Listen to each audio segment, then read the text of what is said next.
अस्सलाम वालेकुम dear students. आज के लेक्चर में हम आईसीएस पार्ट 2 कंप्यूटर साइंस के डेटाबेस के important short answers from chapter number 1 to chapter number 7 को डिस्कस करेंगे।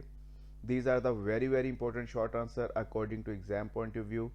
मैंने इन शॉर्ट आंसर्स को बड़ी मेहनत से प्रिपेयर किया है। आप लोगों ने एग्ज़ाम से पहले एक दफ़ा इस वीडियो को लाजमी तौर पे सुनना है ताकि आपका जो क्वेश्चन नंबर 2 है शॉर्ट आंसर्स का डेटाबेस का, वो आप अच्छे तरीके से अटैम्प्ट कर सकें। स्टार्ट करते हैं। First short answer, define field, record and file.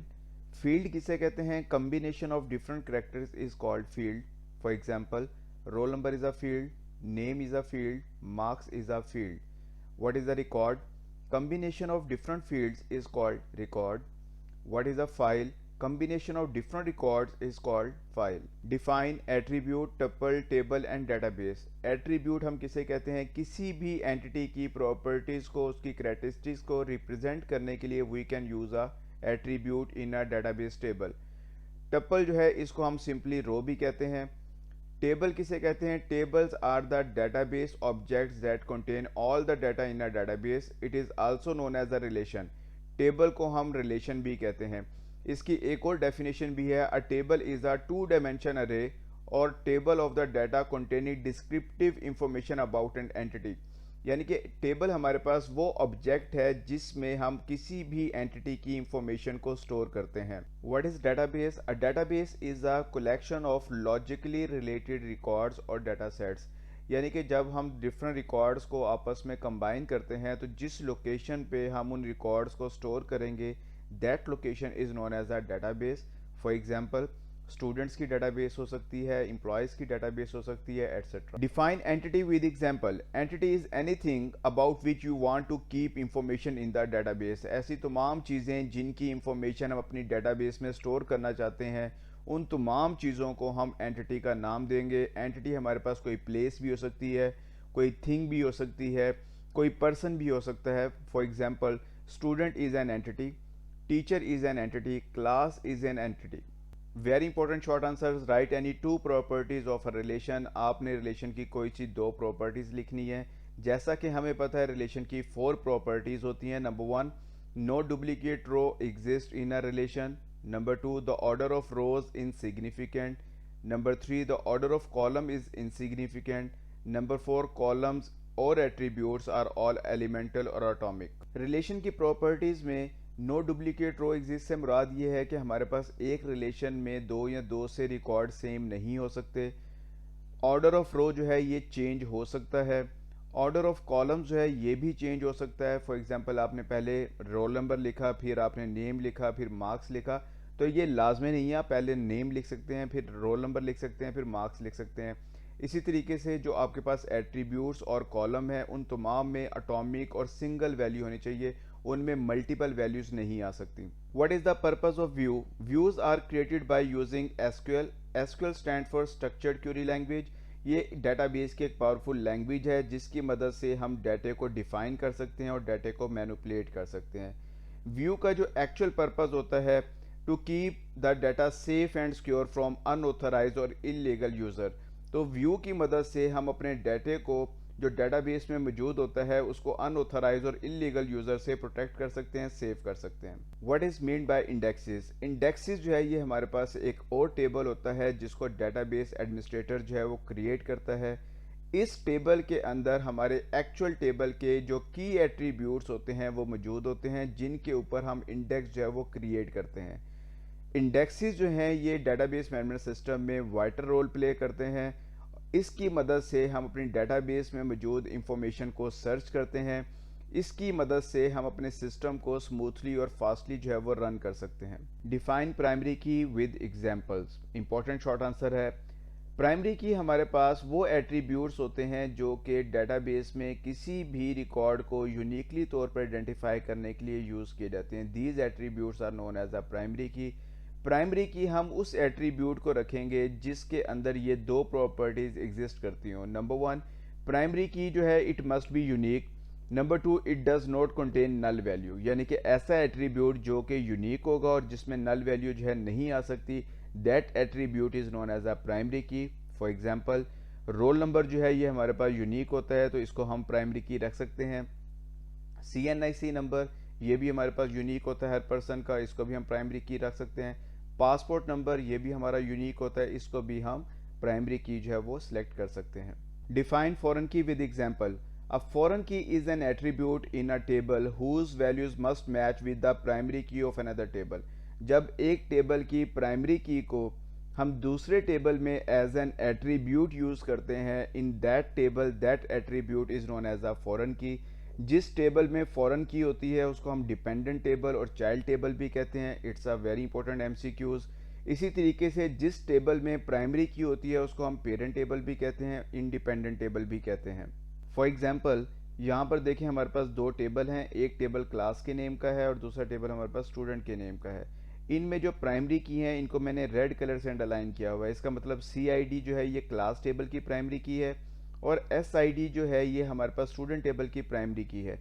इस क्लास टेबल की जो प्राइमरी की है इसको मैं स्टूडेंट टेबल में एज एन फील्ड यूज कर रहा हूँ। तो यहाँ पर देखें ये CID, इसको मैंने डबल अंडरलाइन किया है पर्पल कलर से। तो in that table that attribute is known as a foreign key.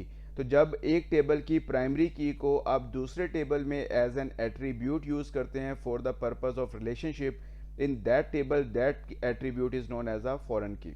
Define composite key with example. Sometime हमारे पास ऐसी सिचुएशन आ जाती है कि एक टेबल में कोई भी एट्रीब्यूट ऐसा नहीं होता जिसमें हम यूनिक वैल्यू स्टोर कर सकें या जिसको हम प्राइमरी की सिलेक्ट कर सकें। तो फिर हम टेबल में दो या दो से ज़्यादा एट्रीब्यूट्स को आपस में कंबाइन करके एक प्राइमरी की बनाते हैं, and that primary key is known as a composite key. A key that has more than one attributes is known as a composite key. It is also known as a concatenate key. Composite key को हम concatenate की भी कहते हैं। For example यहाँ पर हमारे पास एक टेबल है स्टूडेंट का जिसके अंदर 4 एट्रीब्यूट्स हैं, name, marks, grade, PTCL number. इनमें से कोई भी एट्रीब्यूट ऐसा नहीं है जिसको हम प्राइमरी की सिलेक्ट कर सकें। यहाँ पर क्वेश्चन पैदा होता है कि PTCL नंबर जो है क्या हम इसको प्राइमरी की सिलेक्ट नहीं कर सकते।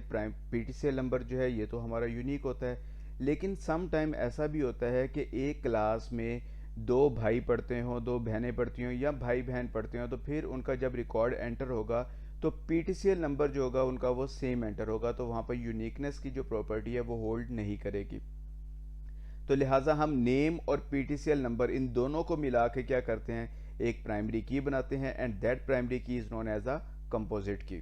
Define database administrator. Database administrator जो है ये एक ऐसा पर्सन होता है जो कि रिस्पॉन्सिबल होता है डेटाबेस को डिज़ाइन करने के लिए, इम्प्लीमेंट करने के लिए, ऑपरेट करने के लिए, मैनेज करने के लिए और डेटाबेस को मेंटेन करने के लिए। ये ऐसा पर्सन होता है जो कि टेक्निकली एक्सपर्ट होता है overall functionality of the database and DBMS। इसके अलावा इसकी रिस्पॉन्सिबिलिटी होती है कि जो लोग डेटाबेस को यूज़ कर रहे होते हैं उनको प्रॉपर राइट असाइन करना और डेटाबेस को सिक्योर रखना from unauthorised or illegal user. That is the responsibility of the database administrator. Define data modelling and right the name of its ingredients. Data modelling किसे कहते हैं, ऐसा प्रोसेस जिसकी मदद से हम डेटा ऑब्जेक्ट्स और इनके दरमियान जो रिलेशनशिप होता है उसको आइडेंटिफाई करते हैं। That process is known as the data modelling. इसके 5 इंग्रेडिएंट्स होते हैं। Number 1 entities, number 2 attributes, number 3 relationship, number 4 cardinality, number 5 modality. Define cardinality and modality. Cardinality means when some occurrence or instance, occurrence और instance जो है ये basically हम रो tuple को कहते हैं। जब entity 1 का कोई instance entity 2 के किसी instance के साथ relate करता है, that is known as a cardinality. It is expressed as one or many. तो ये जो आपके पास cardinality होती है या तो ये 1 होती है या ये many होती है। अगर 1 होगी तो इसको हम बार से रिप्रेजेंट करते हैं और अगर मैनी होगी तो फिर इसको हम क्रॉस साइन से रिप्रेजेंट करते हैं। कॉर्डिनैलिटी की हमारे पास डिफरेंट टाइप्स होती हैं जिसमें 1 to 1 है, 1 to many है, many to many है, रिकर्सिव है। These are the types of the cardinality. Modality describe the nature of the relationship. It may be optional. Optional को हम रिप्रेजेंट करते हैं सर्कल के साथ। Mandatory can be represented by bar sign. Define recursive relationship. An entity which can be associated with itself is called recursive relationship. जब एक entity अपने आप के साथ relationship create करती है, that relationship is known as a recursive relationship. For example, students select CR from student. तो student का अपने आप के साथ जो relationship है, that is known as a recursive relationship. Define one-to-one relationship. Each instance of entity 1 can be associated with one instance of entity 2. अब देखें यहाँ पर हमारे पास दो एंटिटीज़ हैं, ये एक एंटिटी 1 है, ये एंटिटी 2 है। जब आपने इस एंटिटी के साथ रिलेशनशिप लिखना है तो आप लिखेंगे यहाँ से each instance of entity 1 can be associated with one instance of entity 2। On the other hand, अब आपने इस साइड से देखना है, each instance of entity 2 can be associated with one instance of entity 1, that is known as a one to one relationship. For example, country relate with capital, country का capital के साथ जो रिलेशनशिप है ये one to one का है। Chairman relate with department, chairman का department के साथ जो रिलेशनशिप होता है ये वन टू वन का होता है। हर कंट्री का एक कैपिटल होता है, इसी तरह हर डिपार्टमेंट का एक चेयरमैन होता है। These are the examples of one to one relationship. Define ERD। ERD stands for Entity Relationship Diagram. It is a specialized graphic tool that can be used to represent the relationship between entities in a database. Database में मौजूद entities के दरमियान relationship को graphically represent करने के लिए जो diagram use की जाती है, that diagram is known as a entity relationship diagram. It is just like a flow chart. The primary objective of the ERD is to represent entities and their relationship. तो यहाँ पर दो entities हैं, इनके दरमियान हमने relationship जो है वो define किया, and that is known as a ERD. Define logical or conceptual database design, the process of mapping the conceptual data models to structures that are specific to the targeted DBMS. ऐसा process जिसमें हम conceptual data model को map करते हैं targeted DBMS के साथ। और अगर टारगेटेड एनवायरनमेंट जो है वो हमारे पास कोई रिलेशनल डेटाबेस मैनेजमेंट सिस्टम हो तो फिर कंसेप्चुअल डेटाबेस मॉडल जो होता है इसको हम मैप करते हैं नॉर्मलाइज रिलेशन के साथ। Components of logical database design ये चार होते हैं हमारे पास: represent entities, represent relationship, merge the relation और normalize the relation. Very important short answer, write 3 major inputs of physical database design. There are 3 inputs. Number 1 logical database structure, number 2 user processing requirements, number 3 characteristics of the DBMS। तो ये just आपने इन 3 inputs के नाम लिखने होंगे, आपको पूरे 2 marks मिल जाएंगे शॉर्ट आंसर में। Define centralise and replicated data distribution strategy. Centralise में हम सारे का सारा डाटा जो होता है उसको सिंगल साइट पे स्टोर करते हैं। डाटे को एक्सेस करना जो होता है सेंट्रलाइज लोकेशन से वो आसान होता है, लेकिन इसके कुछ ड्रॉबैक्स होते हैं। डाटा कम्युनिकेशन कॉस्ट होती है बहुत ज़्यादा हाई होती है। अगर आपका सेंट्रलाइज सिस्टम फेल हो जाएगा तो पूरा डाटाबेस सिस्टम जो होता है हमारा वो फेल हो जाता है। In replicated full copy of database is assigned to more than one site in the network. हम डाटाबेस की पूरी कॉपी को डिफरेंट साइट्स पर डिफरेंट मशीन्स के ऊपर स्टोर करते हैं। इस अप्रोच की वजह से लोकली डाटे को एक्सेस करना जो होता है वो आसान होता है, लेकिन इससे डाटाबेस में मौजूद डाटे को अपडेट करने में प्रॉब्लम होती है। जब आप एक मशीन पर किसी रिकॉर्ड को चेंज करते हैं और बाकी मशीन्स पर उन रिकॉर्ड को चेंज करना भूल जाते हैं तो इसकी वजह से जो आपके रिजल्ट्स होते हैं वो आपके इनकंसिस्टेंट होते हैं। तो इसमें जब भी आप डाटाबेस में चेंज करें, इसको सिंक्रोनाइज करें at all of the sites, her site पर उस डाटे को अपडेट करना जो है वो लाजमी होगा, तभी आपके पास जो है वो कंसिस्टेंट रिजल्ट जो होंगे वो आपके प्रोड्यूस होंगे। Define implementation. इम्प्लीमेंटेशन बेसिकली हमारे पास एक ऐसा प्रोसेस होता है जिसमें हम डाटाबेस सॉफ्टवेयर को इंस्टॉल करते हैं, उसकी कॉन्फ़िगरेशन परफॉर्म करते हैं, डाटाबेस को टेस्ट करते हैं और उसको इंटीग्रेट करते हैं अपनी एप्लीकेशन के साथ। इम्प्लीमेंटेशन प्रोसेस में डाटाबेस एडमिनिस्ट्रेटर जो होता है वो सर्वर मशीन को लिंक करता है 100 और 1000 ऑफ कंप्यूटर यूज़र के साथ, जो कि उस सर्वर मशीन के साथ डाटे को शेयर करना चाहते हैं, इंटरेक्ट करना चाहते हैं। For example, Nadra and Cricinfo are the example of database implementation. Define data integrity. Database integrity refers to the correctness and consistency of a database is called data integrity. Database में मौजूद जो डाटे की correctness होती है, consistency होती है, उसको हम डाटा इंटेग्रिटी का नाम देते हैं। It is also known as a database protection. There are 2 types of data integrity. Number 1 entity integrity, number 2 referential integrity. Define entity integrity. Entity integrity is a constraint on primary key values. The value of primary key must be unique or it does not contain null value. MCQs के लिहाज से भी important बात है, entity integrity जो है ये किस पे कॉन्स्ट्रेंट होता है? प्राइमरी की पे। जबकि रिफरेंशियल इंटेग्रिटी जो है ये कॉन्स्ट्रेंट होता है फॉरेन की पे। The value of foreign key must be match with the value of primary key और it may contain null value. तो रेफरेंशियल इंटेग्रिटी में नल वैल्यू आ सकती है, एंटिटी इंटेग्रिटी में नल वैल्यू नहीं आ सकती। एंटिटी इंटेग्रिटी जो है ये कॉन्स्ट्रेंट होता है प्राइमरी की पे, प्राइमरी की वैल्यू यूनिक होनी चाहिए, जबकि रेफरेंशियल इंटेग्रिटी जो है ये कॉन्स्ट्रेंट है फॉरेन की पे, और इस फॉरेन की जो वैल्यू है ये मैच होनी चाहिए किसके साथ, प्राइमरी की के साथ। Difference between synonyms and homonyms. Synonyms हम किसे कहते हैं, जब हम दो डिफरेंट नेम सेम एट्रीब्यूट के लिए दो डिफरेंट टेबल में यूज करें, that problem is known as a synonym. If an attribute used in more than one table, make sure that all table use the same name. जब आप एक attribute को different tables में use करें तो उस एट्रीब्यूट का नेम जो है वो सेम होना चाहिए। अगर आप डिफरेंट नेम से उसको रिप्रेजेंट करेंगे तो हमारे पास जो प्रॉब्लम क्रिएट होता है उसको हम सिनोनिम कहते हैं।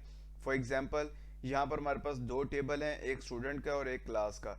तो क्लास के टेबल में हम एक एट्रीब्यूट यूज कर रहे हैं CID के नाम से, और यही एट्रीब्यूट जो हम दूसरे टेबल में यूज कर रहे हैं क्लास अंडरस्कोर ID के नाम से।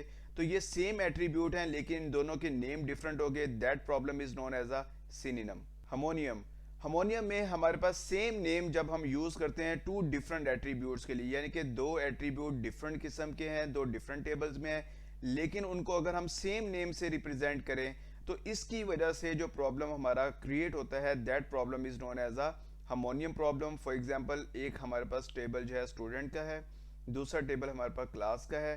तो स्टूडेंट के टेबल में भी हम S_ID यूज कर रहे हैं, जबकि क्लास के टेबल में भी हम S_ID यूज कर रहे हैं। ये हालांकि ये एट्रीब्यूट डिफरेंट है और ये एट्रीब्यूट डिफरेंट है, लेकिन दो डिफरेंट एट्रीब्यूट्स को हम सेम नेम से रिप्रेजेंट कर रहे हैं। This problem is known as a homonym. Define functional dependency. A functional dependency is a particular relationship between two attributes. दो एट्रीब्यूट्स के दरमियान जो रिलेशनशिप होता है उसको हम फंक्शनल डिपेंडेंसी का नाम देते हैं। For any relation are, attribute B is functional dependent on attribute A। ये जो एट्रीब्यूट B है ये हमारा फंक्शनल डिपेंड कर रहा है किसके ऊपर, एट्रीब्यूट A के ऊपर। और इसी तरीके से इस एरो के जो लेफ्ट साइड पे आपके पास एट्रीब्यूट होता है इसको हम डिटर्मिनेंट कहते हैं। Define second normal form with example. A relation is in second normal form if it is in first normal form। तो पहला पॉइंट आपने क्या लिखना है कि एक रिलेशन जो है सेकंड नॉर्मल फॉर्म में उस वक्त होगा जब वो फर्स्ट नॉर्मल फॉर्म में हो, and remove the partial dependency. तो सेकंड नॉर्मल फॉर्म में कौन सी डिपेंडेंसी को रिमूव किया जाता है, पार्शियल डिपेंडेंसी को रिमूव किया जाता है।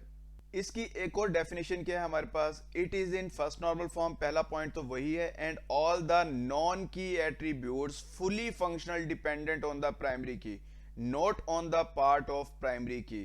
तो ये डेफिनेशन भी आप लिख सकते हैं, ये भी सही डेफिनेशन है, ये डेफिनेशन भी सही है। तो a relation it is in first normal form and all the non key attributes, यहां पर आपने लाजमी लिखना है fully functional dependent on primary key, not on the part of primary key. Define third normal form with example. इसकी दो definitions लिखी हुई हैं। First definition, a relation is in third normal form if it is in second normal form. एक relation third normal form में कब होगा, जब वो सेकंड नॉर्मल फॉर्म में हो, and remove the transitive dependency. तो थर्ड नॉर्मल फॉर्म में हम कौन सी डिपेंडेंसी को रिमूव करते हैं, ट्रांसिटिव डिपेंडेंसी को रिमूव किया जाता है थर्ड नॉर्मल फॉर्म में। इसकी second definition, a relation is in third normal form if it is in second normal form and non key attribute functional dependent on another non key attribute, that is known as a third normal form. Define partial dependency. A partial dependency exists when one or more non-key attributes are functional dependent on the part of the primary key. जब दो या दो से ज्यादा attributes primary की के किसी एक पार्ट पे डिपेंड करें, that dependency is known as a partial dependency. Define transitive dependency. When a non-key attribute depends on another non-key attribute is called transitive dependency. जब एक नॉन की एट्रीब्यूट किसी non key attribute पे depend करता है तो ऐसी dependency को हम ट्रांसिटिव डिपेंडेंसी का नाम देते हैं। Difference between forms and reports.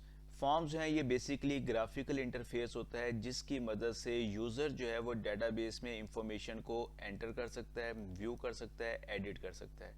जबकि रिपोर्ट्स की मदद से हम सिर्फ और सिर्फ इंफॉर्मेशन को व्यू कर सकते हैं, ना तो हम एंटर कर सकते हैं, ना ही एडिट कर सकते हैं, ना ही हम डिलीट कर सकते हैं। फॉर्म्स होते हैं ये स्क्रीन के ऊपर डिस्प्ले होते हैं, जबकि रिपोर्ट्स होती हैं ये स्क्रीन के ऊपर भी डिस्प्ले होती हैं और प्रिंटेड फॉर्म में भी होती हैं फॉर रिकॉर्ड कीपिंग। फॉर्म्स की मदद से यूज़र जो है वो डेटाबेस में डाटे को चेंज कर सकता है, जबकि रिपोर्ट्स जो हैं वो डेटाबेस में डाटे को चेंज अलाउ नहीं करती।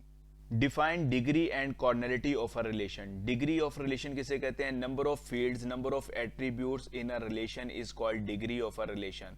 इसी तरीके से जो नंबर ऑफ रोज होती हैं, नंबर ऑफ टपल्स होते हैं एक रिलेशन में, उसको हम कॉर्डिनलिटी कहते हैं। Difference between design view and data sheet view. Data sheet view जो है ये हमें अलाउ करता है, यूजर जो है वो डाटाबेस टेबल में डाटे को इंसर्ट कर सकता है, डाटे को एंटर कर सकता है with the help of data sheet view. जबकि डिज़ाइन व्यू जो है ये हमें अलाउ करता है, जिसकी मदद से हम डाटाबेस टेबल का स्ट्रक्चर जो है वो डिफाइन कर सकते हैं। एक टेबल में कौन कौन सी फील्ड्स हमें चाहिए, उन फील्ड्स की कौन कौन सी डाटा टाइप्स होंगी, ये हम डिफाइन करते हैं with the help of design view. Define input marks with example. Input marks हमारे पास एक ऐसा कंट्रोल है जिसकी मदद से हम अपनी फील्ड का एक स्पेसिफिक फॉर्मेट जो है वो सेट कर सकते हैं।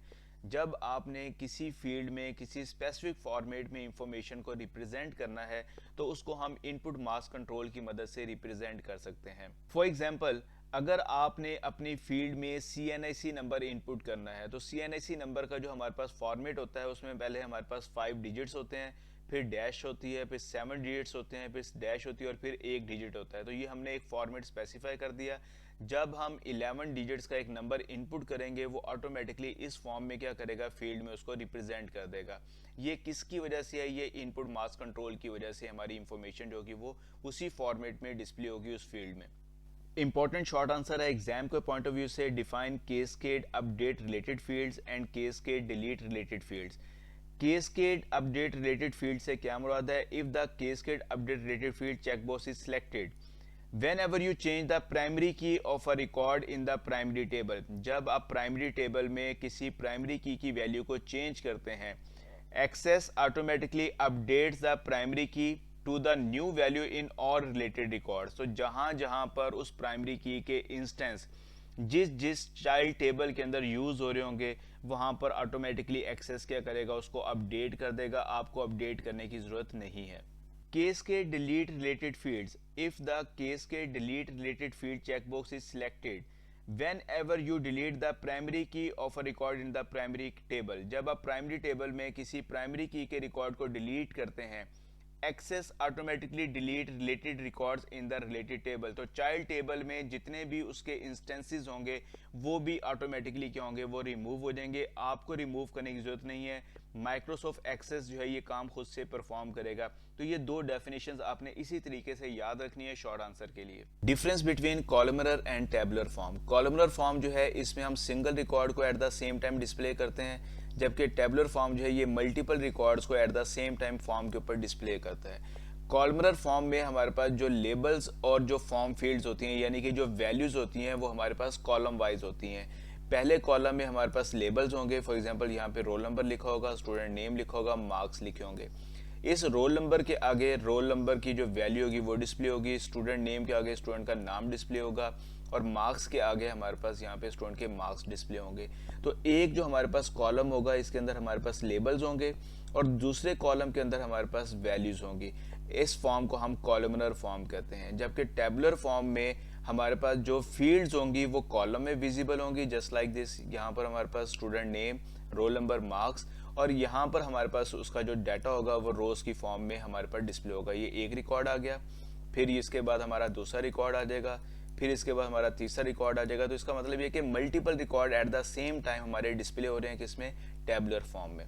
डिफाइन सब form. A form with in another form is called सब फॉर्म। सब फॉर्म को हम चाइल्ड फॉर्म भी कहते हैं, डिपेंडेंट फॉर्म भी कहते हैं, और जिस फॉर्म के अंदर सब फॉर्म होता है उस फॉर्म को हम पेरेंट फॉर्म और इंडिपेंडेंट फॉर्म कहते हैं। Difference between radio button and check box. Check box और रेडियो बटन ऐसी वैल्यूज को डिस्प्ले करने के लिए यूज किए जाते हैं जहां पर डाटा आपका यस नो की फॉर्म में हो, ट्रू फॉल्स की फॉर्म में हो, ऑन ऑफ की फॉर्म में हो। रेडियो बटन में और चेक बॉक्स में क्या डिफरेंस होता है? Only one value from a group of radio buttons can be selected. अगर आपके पास एक से ज्यादा यहाँ पर रेडियो बटन्स होंगे तो इनमें से आप सिर्फ और सिर्फ एक वैल्यू को क्या कर सकते हैं, सिलेक्ट कर सकते हैं। जबकि चेक बॉक्स में एनी और all values from a check box group can be selected. आप चेक बॉक्स की सूरत में सारी की सारी वैल्यू भी सिलेक्ट कर सकते हैं, कोई भी कर सकते हैं और कोई नहीं भी कर सकते। तो that is the difference between radio button and check box. Difference between list box and combo box। If there are small finite number of values for a certain field on a form, then combo or list boxes may be quicker and easy way of entering data. तो जब आपके पास कुछ small values हों, finite values हों, किसी भी एक certain field की वैल्यू को डिस्प्ले करने के लिए, तो हम कॉम्बो बॉक्स की मदद से, लिस्ट बॉक्स की मदद से उन वैल्यूज़ को डिस्प्ले कर सकते हैं। लिस्ट बॉक्स में और कॉम्बो बॉक्स में क्या डिफरेंस है? List box values are all display during data entering. जब आप डाटा एंटर करते हैं तो लिस्ट बॉक्स में वो सारी की सारी वैल्यूज होती हैं, वो आपकी यहाँ पर विजिबल हो जाती हैं। कॉम्बो बॉक्स की सूरत में combo box values are not display until the arrow button is click to open it. तो यहाँ पर ये आपके पास एक बटन बना होता है, जब तक आप इस बटन पे क्लिक नहीं करते इसकी वैल्यूज होती हैं वो आपकी डिस्प्ले नहीं होती। तो that is the difference between list box and combo box. Define switch board. Switch board जो है ये ऐसा ही है जैसा कि आपके कमरे में एक स्विच बोर्ड लगा होता है जिसके ऊपर डिफरेंट बटन होते हैं। जब आप उन बटन को प्रेस करते हैं तो वो डिफरेंट किस्म के टास्क परफॉर्म करते हैं। इसी तरीके से जब हम डेटाबेस की बात करते हैं तो डेटाबेस में जो स्विच बोर्ड होता है ये बेसिकली हमारे पास एक फॉर्म होता है जिसके ऊपर डिफरेंट बटन्स होते हैं जो कि डेटाबेस को नेविगेट करने के लिए यूज़ किए जाते हैं। फॉर एग्जांपल अगर आपने एक फॉर्म से दूसरे फॉर्म पे जाना है, एक रिपोर्ट से फॉर्म पे आना है, तो उसके लिए हम लोग क्या करेंगे, स्विच बोर्ड जो है वो डिज़ाइन करेंगे। Switch board is made off button that you clicked. तो स्विच बोर्ड के ऊपर क्या होते हैं, बटन्स होते हैं। जब इन बटन्स को हम प्रेस करते हैं, क्लिक करते हैं, तो ये बेसिकली करते हैं डिफरेंट किस्म के टास्क जो हैं वो परफॉर्म करते हैं। You can program these buttons to open forms, report, queries. तो इन बटन्स की मदद से हम अपने फॉर्म्स को ओपन कर सकते हैं, रिपोर्ट्स को ओपन कर सकते हैं, क्यूरीज को एग्जीक्यूट कर सकते हैं। That is known as a switch board. आज तक के लिए इतना ही। अगर मेरा वीडियो लेक्चर आपको पसंद आता है इसको लाइक और शेयर कीजिएगा, दुआ में याद रखिएगा। अल्लाह हाफिज़।